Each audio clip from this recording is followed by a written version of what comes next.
Sealdah station doctor Shyamaprasad মুখার্জির নামে নামকরণ করার জন্য রাজ্য সরকার যেন প্রস্তাব পাঠায়। যদি নাম করতে হয় তাহলে স্বামী বিবেকানন্দের নামে শিয়ালদা স্টেশন করতে হবে। শিয়ালদা থেকে রানাঘাট পর্যন্ত এসি লোকাল ছোটা শুরু করলো যেদিন, সেদিনই ঐতিহ্যবাহী শিয়ালদা স্টেশনের নাম বদলের দাবি ঘিরে তুঙ্গে উঠল রাজনৈতিক তরজা। পাশাপাশি তৃণমূল বিজেপির স্লোগান পাল্টা স্লোগানে উত্তেজনা ছড়ালো দমদম স্টেশন চত্বরে।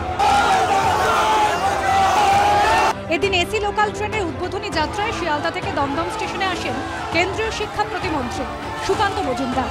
শিয়ালদা স্টেশনের নাম শ্যামাপ্রসাদ মুখোপাধ্যায়ের নামে করার জন্য কেন্দ্রীয় সরকারের কাছে রাজ্য সরকারকে প্রস্তাব পাঠানোর আর্জি জানান তিনি।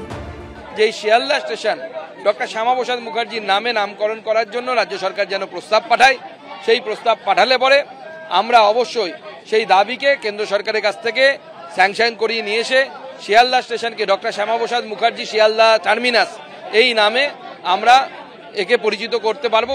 পাল্টা স্বামী বিবেকানন্দের নামে শিয়ালদা স্টেশনের নামকরণের প্রস্তাব করেছেন কুণাল ঘোষ। শিয়ালদা স্টেশন যদি নাম বদল করতে হয় তাহলে স্বামী বিবেকানন্দকে সামনে রেখে শিয়ালদা স্টেশনের নাম স্বামী বিবেকানন্দ করা হোক। শিয়ালদা স্টেশনে বিশ্বজয়ের পর এসেছিলেন স্বামী বিবেকানন্দ।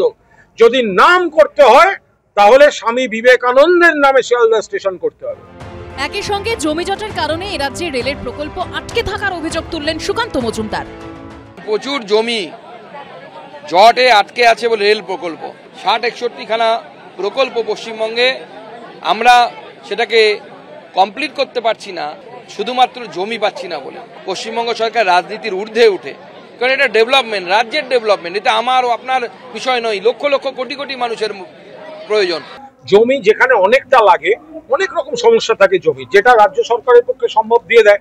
হয়তো বেসরকারি মালিকানার জমি, তাদের মধ্যে শরিকি মামলা টামলা চলছে, কোর্টে রয়েছে, এই রয়েছে ওই রয়েছে, ফলে এগুলো তো দুম করে রাজ্য সরকার দিয়ে দিতে পারবে না, পদ্ধতিগত কিছু বিষয় থাকে। একদিকে যখন এই বিতর্ক, অন্যদিকে তখনই এই ট্রেনের উদ্বোধনের দিন সুকান্ত মজুমদারের উপস্থিতিতে ধুন্ধুমার কাণ্ড বাঁধল দমদম স্টেশনে। তিনি স্টেশনে নামতেই স্লোগান পাল্টা স্লোগান দেন তৃণমূল এবং বিজেপি কর্মী সমর্থকরা।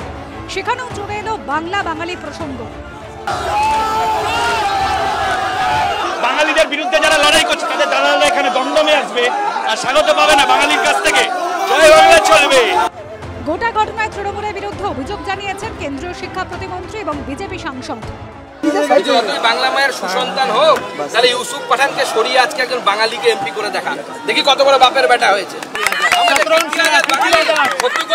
বাঙালি আমাদের যে রাজ্যসভার সাংসদ হয়েছে সাকেত গোখলে, তারা বাঙালি। বাংলায় কি পুরুষ কম পড়ি আছে না মহিলা কম পড়ি আছে? অবশ্যই রেলমন্ত্রীকে জানাবো তৃণমূল কংগ্রেসের পতাকা নিয়ে এসেছে, তৃণমূল কংগ্রেসের সব দালাল। রেল পুলিশ এবং কলকাতা পুলিশ পরে পরিস্থিতি নিয়ন্ত্রণে আনে। অরিত্রিক ভট্টাচার্য, সৌরভ বন্দ্যোপাধ্যায়ের রিপোর্ট, এবিপি আনন্দ।